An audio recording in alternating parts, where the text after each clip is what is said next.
అస్సలాము అలైకుం. ఒట్టేసి చెప్తున్నానండి. నేను చాలా బిజీగా ఉండడం వల్ల ఇన్ని రోజుల నుంచి వీడియోస్ చేయలేకపోయాను.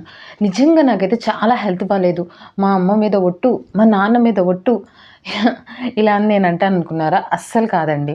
నేను ఇలా ఎందుకు చెప్తున్నానంటే, మన సమాజంలో చాలామంది ఏదైనా జరిగితే ఫస్ట్ ఒట్టేస్తారు. అరే! అమ్మ మీద ఒట్టు, నాన్న మీద ఒట్టు, నాకు మా పిల్లలంటే చాలా ఇష్టం. నేను వాళ్ళ మీద ఒట్టేసి మరీ చెప్తున్నాను.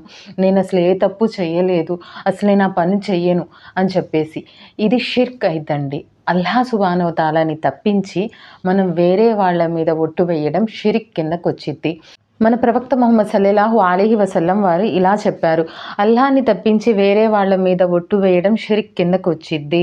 అంటే మనం వేరే వాళ్ళని ఆరాధిస్తున్నామని చెప్పేసొచ్చిద్ది. అల్లాహ్ మీద ఒట్టేయమన్నారు కదా అని చెప్పేసి మనం లేచింది మొదలు ప్రతిదానికి అల్లాహ్ మీద ఒట్టు, నేనిది చెయ్యను, అల్లాహ్ మీద ఒట్టు, నేను చేస్తాను. ఇలా ఏది ఒట్టు వెయ్యకండి.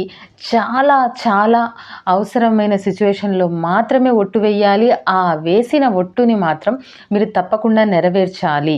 అలాగే కొంతమంది ఏం చేస్తారంటే ప్రతి చిన్న గొడవకి అరే ముందు నువ్వు ఖురాన్ తీసుకొనిరా, ఖురాన్ మీద ఒట్టేసి చెప్తా. వీళ్ళు గూడా ఖురాన్ తీసుకొచ్చేసి ఏదైనా గొడవైతే చాలు నేను ఖురాన్ మీద ఒట్టేసి మరీ చెప్తున్నాను. నేను అసలు ఏం చేయలేదు. లేకపోతే వాడు అలా చెప్పాడు, ఇలా చెప్పాడు అని చెప్తారు. చాలామంది ఉలమాలు ఏంటంటే ఖురాన్ మీద కూడా ఒట్టేయకూడదంటారు. కొంతమంది వెయ్యొచ్చంటారు.